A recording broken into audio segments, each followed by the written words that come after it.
Le comportement d'une personne n'est pas cette personne. Bonjour à tous et bienvenue dans ce 21e épisode d'Electron Penseur.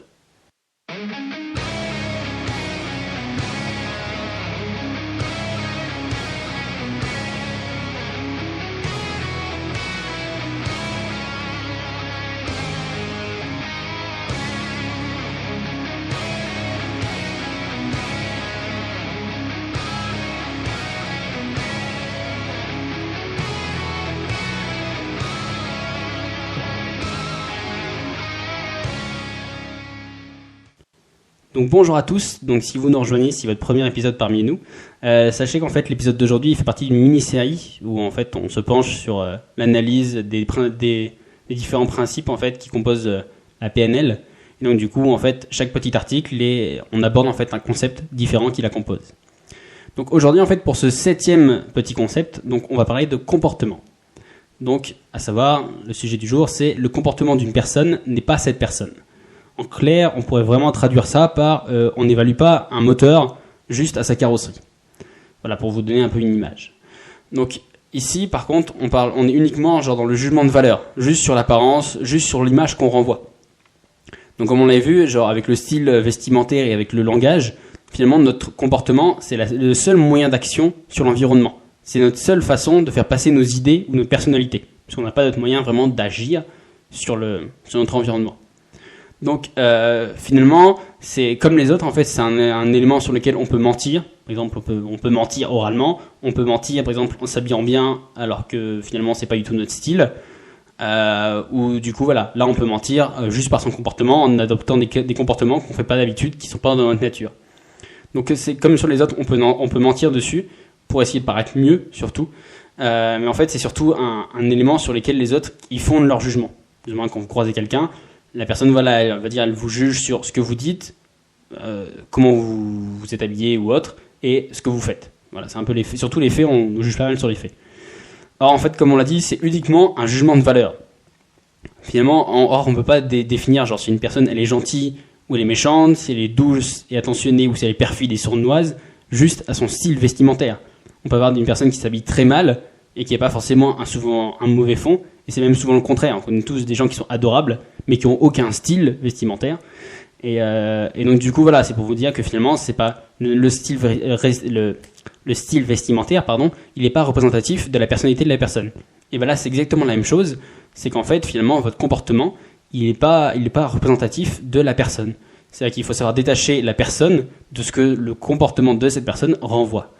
De plus, en fait, au-delà même d'une simple interaction avec le monde, le comportement, en fait, c'est un reflet direct de nos émotions, de notre état d'esprit du moment. Par exemple, vous pouvez rencontrer quelqu'un pour la première fois et qui vous paraisse triste ou en colère, mais ça ne veut pas forcément dire qu'il a un tempérament de forcément triste ou en colère, qu'il est comme ça H24.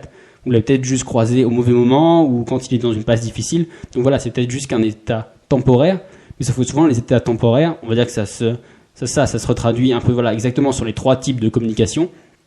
À savoir, souvent vous avez tendance à utiliser des mots qui sont pas très joyeux quand vous ne savez pas trop la forme, et puis vous n'allez pas vous habiller en orange ou en fluo le jour où là ça va pas trop. Donc là c'est exactement la même chose, vous allez plutôt avoir genre un comportement avec genre les épaules un peu tombantes, voilà, les sourcils un peu tristes. Donc voilà, donc c'est pour vous dire que finalement votre corps il va, en fait c'est un moyen comme les 2 autres moyens de communication, en fait finalement ça va juste, on va dire, transcrire votre émotion, votre état d'esprit du moment, ou du moins celui que vous voudriez vous donner, on va dire.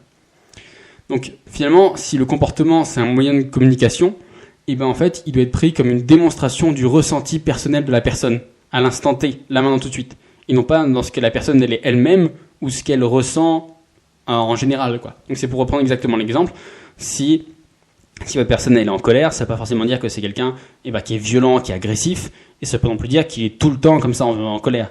C'est sûrement peut-être quelqu'un qui est peut-être même d'un tempérament calme. Peut-être que cette personne-là, elle s'est jamais énervée de sa vie, elle s'est jamais battue, et là vous la croisez juste le seul jour où je sais pas, il y a un gars qui lui a piqué sa copine et voilà, il a bu des shots jusqu'à plus savoir qu'en faire et il finit en garde à vue, et voilà, vous pouvez dire donc là vous avez 2 trucs, soit vous dites dis donc, genre s'il est en prison, c'est que genre voilà, vraiment c'est un bandit, c'est vraiment le mec, voilà, c'est la raclure de la société ou autre.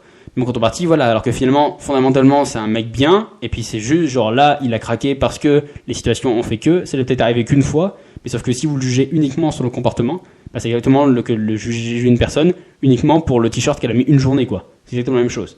Donc du coup, voilà, vous pouvez pas en fait vous limiter juste à cette démonstration en fait des sentiments, voilà, juste à ce comportement, en jugeant la personne, parce que sinon vous allez forcément avoir un jugement qui va être faussé, parce que tout le monde a des moments où on est triste, tout le monde a des moments où on est content, tout le monde a des moments où on est joyeux, et pourtant c'est pas forcément représentatif de ce qu'on ressent vraiment ou de notre état général. Donc après, le truc aussi où je voudrais vous mettre en garde, c'est aussi de vous méfier, parce que comme pour le style vestimentaire ou le langage, il peut être falsifié. On peut se donner bonne figure ou se montrer sous un angle avantageux. On peut par exemple avoir des bonnes manières ou autre. Je crois que c'était je suis pas sûr, mais je crois que c'est le dernier épisode d'American Pie où justement on a Stifler qui veut jouer au gendre parfait, qui s'habille bien et tout ça, alors que tout le monde sait fondamentalement que c'est un tordu qui passe son temps à boire, qui est à moitié fou. Mais du coup, voilà, ça veut dire qu'il a menti sur son style vestimentaire, sur son langage, et même sur son comportement, il le fait mentir pour paraître sous un angle plus avantageux. Donc du coup, si vous ne devez pas en tenir compte de manière négative, c'est-à-dire de se dire « Ah bah oui, là il a l'air triste » ou « Bah voilà, là il a un comportement bizarre », du coup, vous ne devez pas non plus en tenir compte de manière positive. C'est-à-dire qu'il ne faut pas vous dire « Ah bah ouais, il a des bonnes manières, c'est forcément un homme adorable » ou autre. Parce que finalement, si on regarde bien, en fait, les plus grands manipulateurs, même de tous les temps, on peut citer, Casanova ou autre, finalement, en fait, les plus grands manipulateurs de tous les temps, c'est ceux qui ont la voix la plus mielleuse et les manières les plus impeccables. Donc voilà, c'est exactement ça, c'est de dire que finalement, les manières, le comportement, c'est comme le reste, ça se falsifie, on montre, puisque c'est juste sur une question de jugement, de valeur, on montre ce qu'on veut montrer. Et donc du coup, ça peut être ne pas être à notre avantage et qu'on nous juge dessus. En contrepartie, il y a des gens justement qui s'en servent et qui justement un peu falsifient ce truc-là pour abuser de la confiance des autres, qui justement s'en remettent uniquement à ce jugement de comportement. Mais à la rigueur, donc là voilà, c'est tout pour ce petit épisode. Le jeudi c'était assez court. Et en fait finalement, si le concept de ce que reflète votre comportement il vous intéresse, je vous renvoie à l'épisode 16. Donc du coup, on avait développé un peu plus à cette notion de comportement, parce que là c'est pareil, je l'ai repris mais en essayant de trouver un angle encore différent, parce que c'était encore un autre aspect de la PNL. Donc du coup, je vous renvoie à l'épisode 16 si vous voulez en apprendre un peu plus, ou on parlait plus du comportement, de ce qu'il traduisait ou autre.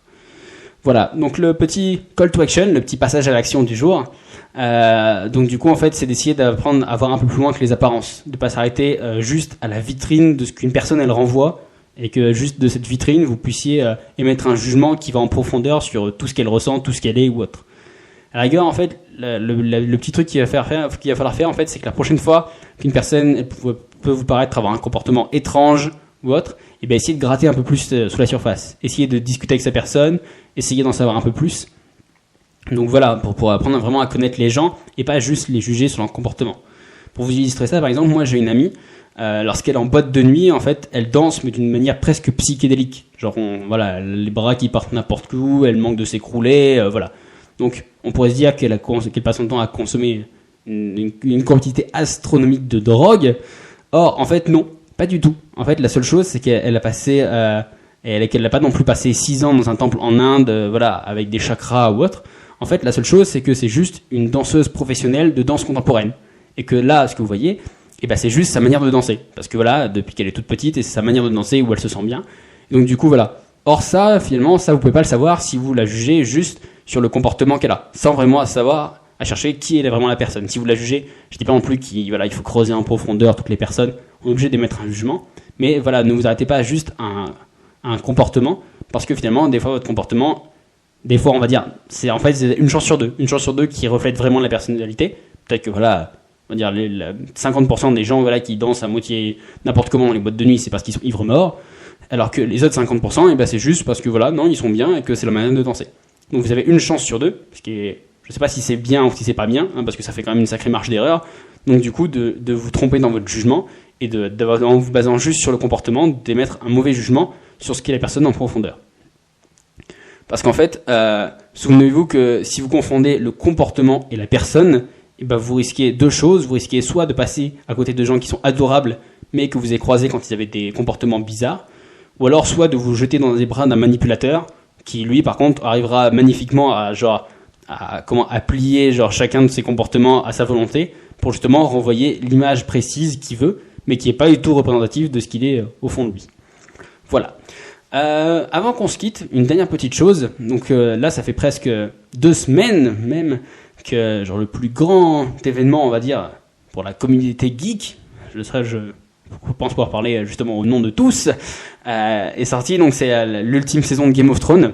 Et donc du coup, pour l'occasion, je vous ai préparé en fait un petit truc original. C'est-à-dire qu'en fait, depuis le début de la saison et jusqu'à la fin, jusqu'au dernier épisode, en fait, je vous ai proposé de vous sortir un épisode par jour. Donc pas un épisode audio, c'est un petit article écrit. Donc c'est vraiment petit, vous allez voir, c'est un truc qu'on peut regarder voilà, genre au boulot, quand on fait une pause ou autre, ça en 5 minutes même pas, c'est lu. Et vous allez voir en fait, c'est une petite analyse en fait qui est ludique, qui est amusante. Et en fait, voilà où on s'amuse en fait à aller regarder la psychologie des différents personnages de la série. Donc voilà, les points faibles, les points forts ou autres. Donc vous verrez, c'est ludique. Dites-moi ce que vous en pensez, si ça vous plaît ou pas. Et donc du coup, donc là, ça fait déjà 2 semaines, donc là déjà il y a déjà les 13 premiers articles qui sont sortis. Donc parmi lesquels on a par exemple Lord Baelish, Robb Stark ou encore Ramsay Bolton.